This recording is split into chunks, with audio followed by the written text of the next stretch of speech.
Jeff, welcome to episode 3 of Scaffolding PBS Podcast. How are you? I'm terrific. Thank you, Aaron. Wonderful. Glad to hear it. Welcome back to Australia. I know you've been having fun over in Europe. Indeed. Now, today we're going to talk about something that you have really spent your career advocating against. We're going to be talking about facilitated communication.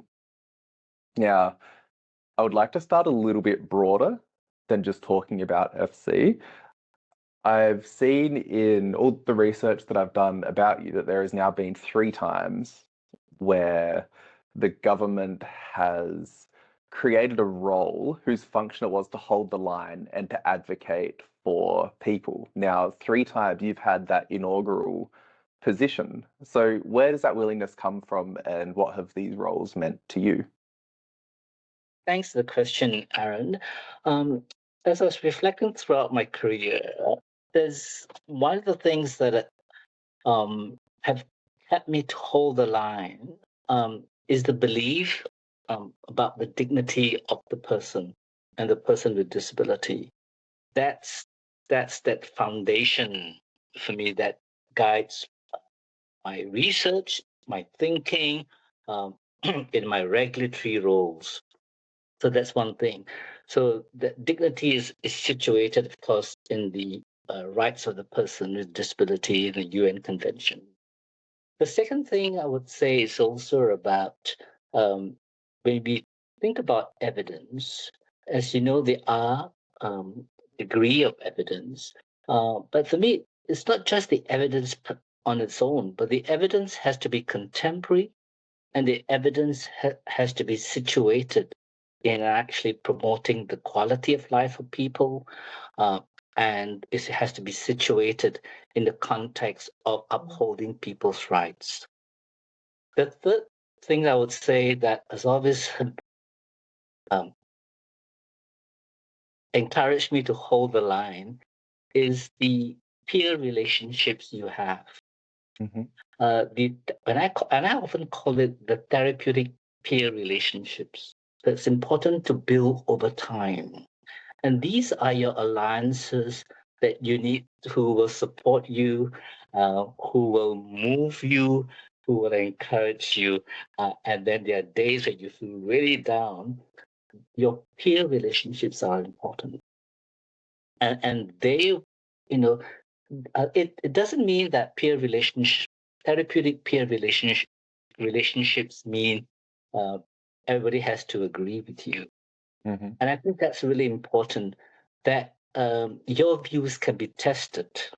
So, for example, I still seek peer supervisors on particular topics. We all don't hold a single source of expertise. There's a range of expertise out there. I turn to lots of people if I want to ask for information or I want my view to be tested. And I think that's important. The fourth thing, and I'll say the final thing I would say, is also about practice courage. Mm. The courage to hold the line, even in the face of not just adversity, in a phase where you will be, people will be dismissive of you, people will ridicule you.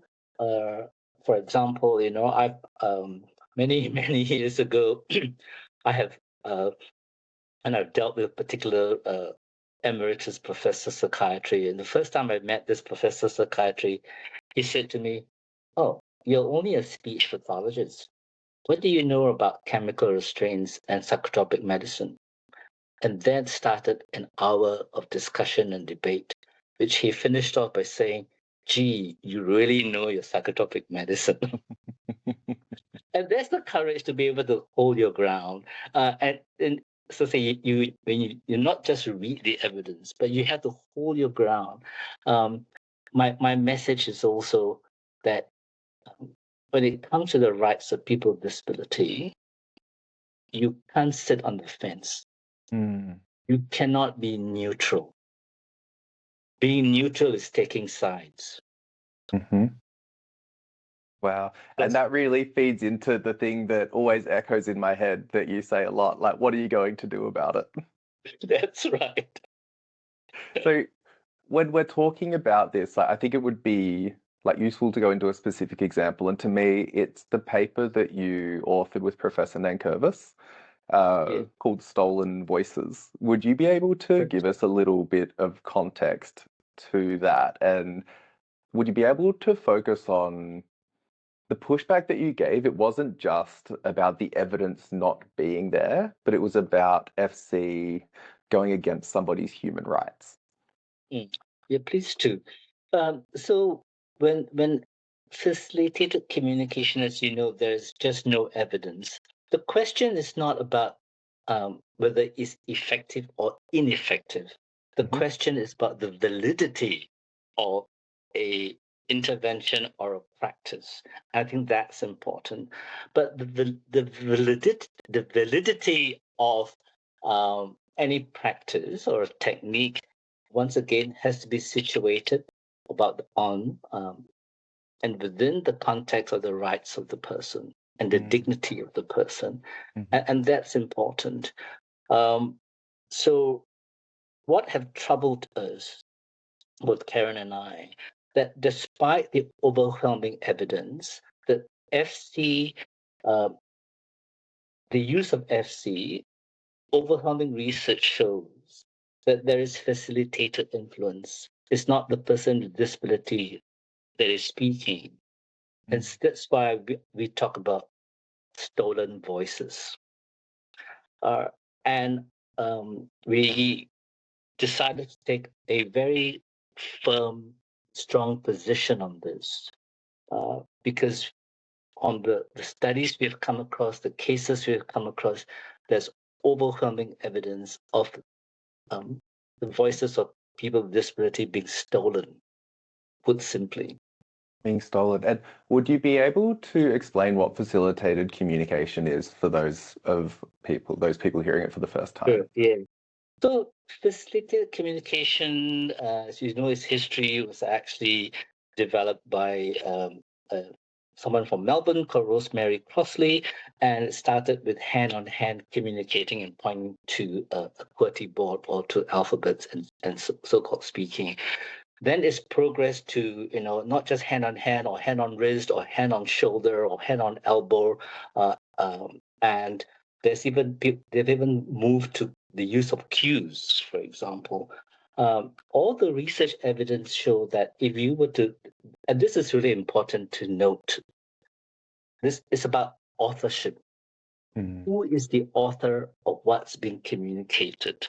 Mm-hmm. And in FC, time and time again, the research demonstrates that the authorship is not the person with disability. The authorship is the facilitator.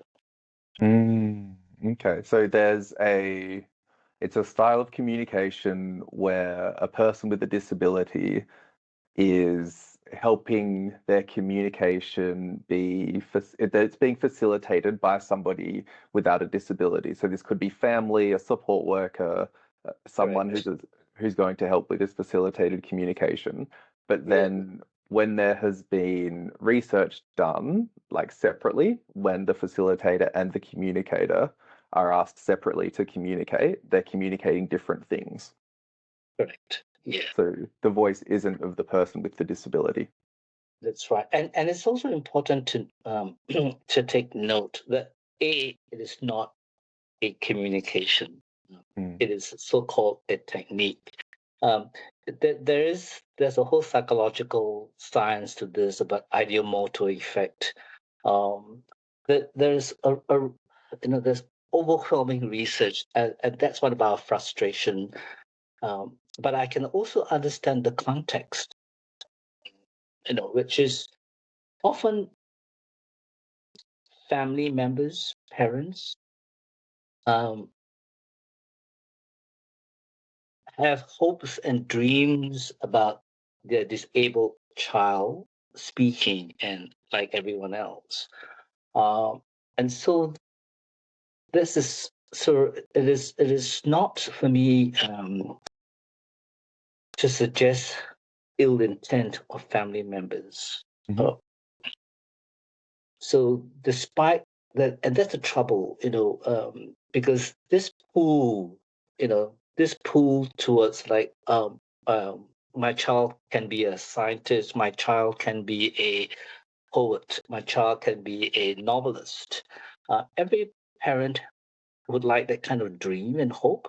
My absolute frustration with what I call the purveyors of false hope, that is the proponents of facilitated communication, the that promote and pray, in my view, and it seems very harsh, but it's not, because unintentionally you prey on um, the vulnerability of parents and people with disability, and you are selling, it's like a snake oil salesman. You are selling something that offers hope, but is false hope. And it feels as though like this can happen quite often within the disability space. Like we talk about like chemical restraint being reclassified as treatment. We see facilitated communication come back as rapid prompting. Like, what do you think it is about the disability space that makes it such a fertile ground for this snake oil? One of the things I think we can take a lesson from the UNCRPD, where in the preamble, disability is part of human diversity, and that's really important to note. The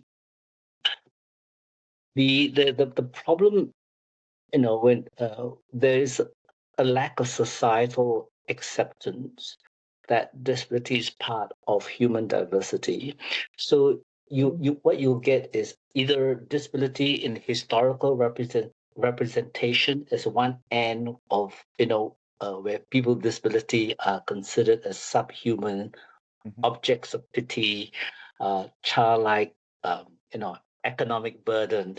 And then on the other extreme end, you have people with disability might be portrayed as angels. People with disability might be portrayed as having the capacity of telepathy to communicate. But never, they don't come that simple that it's just part of human diversity. And that we need to recognize and accept that. So that's one. The other thing also, I think, in disability, because there is that lack of acceptance, people are always still finding a cure. You still hear people talk about a cure for autism, for example, right? And that's the vulnerability that parents face, and that lack of that absence of acceptance about your child with a disability. And so because of that vulnerability, it exposes, and they're vulnerable to a range of snake oil treatments. So for example, we know that in so-called treatment of autism, there are hundreds and hundreds of types of treatment, from the use of mega vitamins to chelation therapy to all kinds of approaches to cure autism, for example. And I think that people prey on the vulnerability of people with disability and their families. Well, and what can this look like? Like if there's a practitioner watching this now, maybe a newer practitioner, what can their role be within this advocating space if they do see this sort of stuff happening? Yeah. The practitioner should hold the line, put simply. You need to read your evidence. You need to, and that's why you probably heard me say this before, Aaron, that I would always say read outside your paradigm. Research outside your paradigm.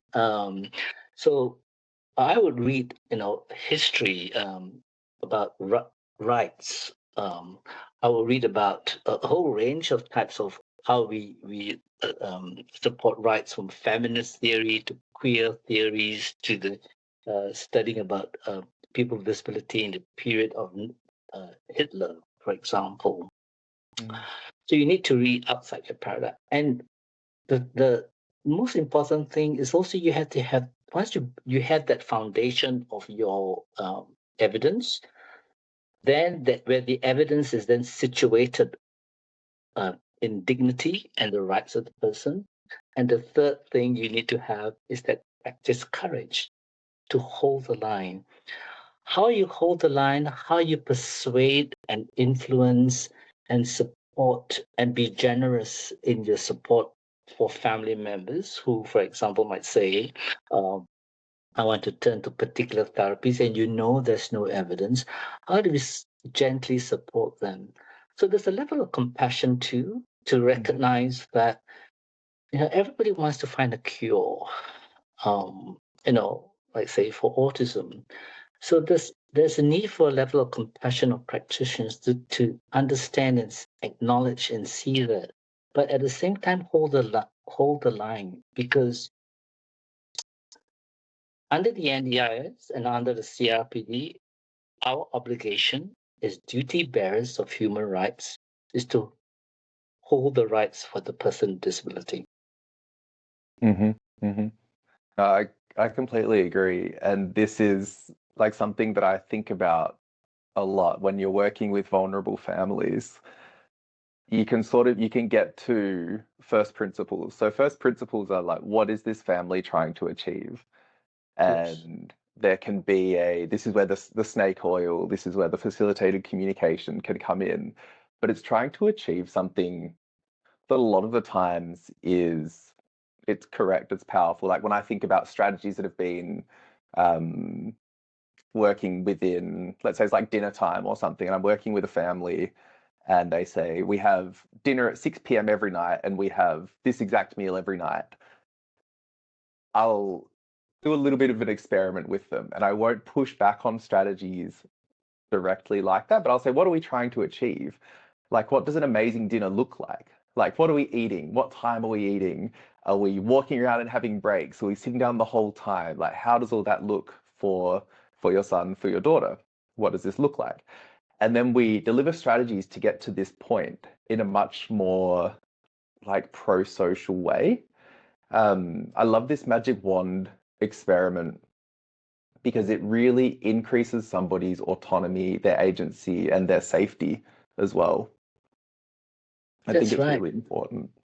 Yeah, so Aaron, I was keen to know, like say in your practice and in your team's practice, how do we prepare practitioners when they're when they have to face such situations?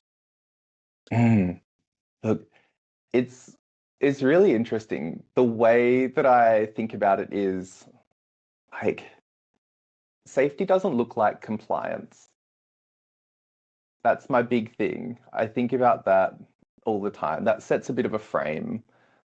Like if a practitioner is going in somewhere and the feedback they get from like some supported accommodation is, oh, they're so calm, what have you done? That's a red flag.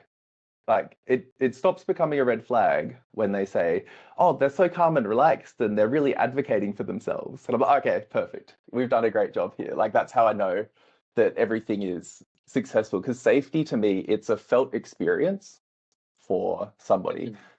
So when I'm doing a case consultation with someone from Bespoke, before I get into strategy development, I'm going to ask, what does safety look like for this person? Yes, It is a felt experience. It's not observed. It's an objective feeling of safety. And then once we have what increases this feeling of safety for the person, that is when we can reverse engineer the strategies from there. So, is it environmental safety? Is it communication safety? Is it the ability to say no? Is it the ability to really push back? And I think mm, that like that is something we talk about a lot. Being in rapport with someone doesn't mean that they agree with you. Being yes, in rapport with someone means that there can be a bit of pushback. which I love. I think that if I'm talking to somebody and they're pushing back on the stuff that I'm saying, we're in rapport, we're good. You feel comfortable enough to advocate for yourself and to say no, which is a beautiful thing. When So we talk when we talk about facilitated communication and holding the line like you have been, what has that like cost you in your career? uh, to begin with, when I don't think about the cost, because the cost often is, A, can be immediate. Mhm. Two, it can be accumulative, you know. Mm. Um, but I don't think about the cost in the sense that, of that I'm gonna give up, I'm gonna give in, because as I mentioned, when you hold the line on human rights and dignity, you cannot be neutral. Mhm. So you have to take a position. You have to stand your ground. Uh, Standing your ground doesn't mean you have to be aggressive about it, Mhm. or you have to be a passive aggressive. Uh, for me, standing the ground is always standing the ground with compassion, you know, acknowledging the other person's perspective. Uh, what it has cost me, and I'll share this very personally, I have been pursued by proponents of facilitated communication, um, where they have, for example, they have sought, um, you know, uh, Freedom of Information Act on, for example, on all my correspondence, where I used to work in a particular jurisdiction, even 10 years after I have left that jurisdiction. Wow.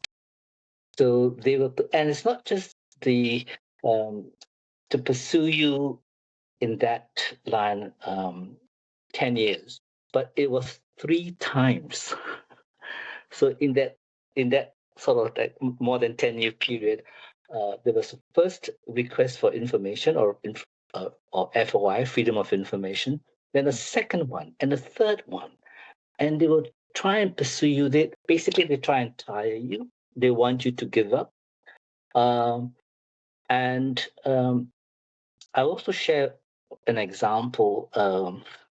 Many years ago, I've supported a particular parent who had concerns that the adult child um, was using FC, and she got very nervous about it because she knew something was not right. Anyway, so we became friends, not because of that, but we became friends more because of, in my line of work, I support families, sometimes pro bono. You know, you do that, and it wasn't just about FC. But anyway, one afternoon, I remember on a Sunday afternoon, I was going for a drive in the country, and I received this urgent call. She kept calling me. Anyway, I picked up the phone while we was at a stopover, and she said, "Jeff, I have to tell you this. I just came out of a parents' meeting, and they're so angry with you because in this particular jurisdiction, I had instigated an independent review of FC." Mm. And she said in some of the discussions, the group of parents were talking how to counter what I have instigated. They said one way they could do is to protest in this jurisdiction's Parliament House and chain themselves to the Parliament House. Oh. Uh, and she rang me really worried about my well-being. Uh, Initially, of course, I was afraid. I was forced to be frightened. But that, upon further reflection, I'm going, oh, that's not going to stop me. I'm going to keep pursuing the matter, Mm. and see to completion the independent review. That I stand a distance from the independent review. It's been given to, um, a couple of professors to examine the matter. And Mm. that is part of the cost. But I don't think about that cost, to be honest. Mhm. Uh, it does take a cost in terms of morale. Like I remember telling the Privacy Commission staff that why am I being harassed and being bullied as a public servant? I'm doing my job as a public servant, Mhm. but this pursuit of my emails and all my correspondence, this is 10 years later, I'm still being pursued. For me, it's actually a bullying and intimidation of a public servant who's doing his or her job. Mm. Yeah, wow. That is so intense, isn't it? And again, that can be what happens when there is this like a vulnerable sort of situation that people can take advantage of. This sort of stuff can happen downstream from that, which is like it feeds me into practitioners and like their ability to advocate and to hold the line because we work within the NDIS and it's such a disparate system. You have so many Mm. people to answer to. You can have a really good care team, and that's wonderful. Or you can have like a non-responsive coordinator or an LAC who's too busy to get back to you. And it can sometimes feel as though you're between a rock and a hard place in terms of advocating for the people that you're supporting. So it's really inspiring to hear about the holding the line, getting to that level. That's right. And as I said, as I mentioned earlier, practitioners should foster and develop the therapeutic peer relationships because you Mhm. never know when you're going to need it, and you never know that how you can support your peers. Um, Mm. because there will come a time when, like in my situation, where the therapeutic relationships I've formed over the years um, encourage me to hold the line. And we don't often think about that. We talk about work with our colleagues, but I go to the kind of an extension of that, not just collegiate relationships, but that relationships have to be therapeutic because there'll be moments when these are the people, if you call upon them, Mhm. they will support you. And doesn't mean they have to agree with you because it's important for you to test your ideas too, uh, but also to support you in a very compassionate way. Mhm. And so that has been so. For example, in the matter of facilitated communication, I do have a very close, tight relationship with my peers, and we have a kind of a therapeutic relationships. In fact, when I was at the Munich Congress, I met some of my international colleagues who also have experienced the same cost when they Mm. held the line against facilitated communication. It's simply awful, but I don't want to dwell on the awfulness of it, but Mhm. rather that uh, not just only being true to yourself, but being true to what is a duty bearer in human rights that we need to uphold. Wow, that's unreal. That's such an incredible way to end, Jeff. Thank you so much. I really appreciate Thank that. you. That's an inspiring one. I can't wait for this to come out. Is there any final takeaways that you think a prac or somebody who's watching this should get from this before we switch off because we're cooking at the moment, as the kids would say. Not really, other than I would reiterate about, hold your ground and build that ground and situate your research evidence uh, in the rights of the person and the dignity of the person. So the evidence, as I say, has to be situated on the quality of life and dignity, um, and that you know foster and nurture therapeutic peer relationships. Beautiful. Thank you so Thank you so much. much. Thank you.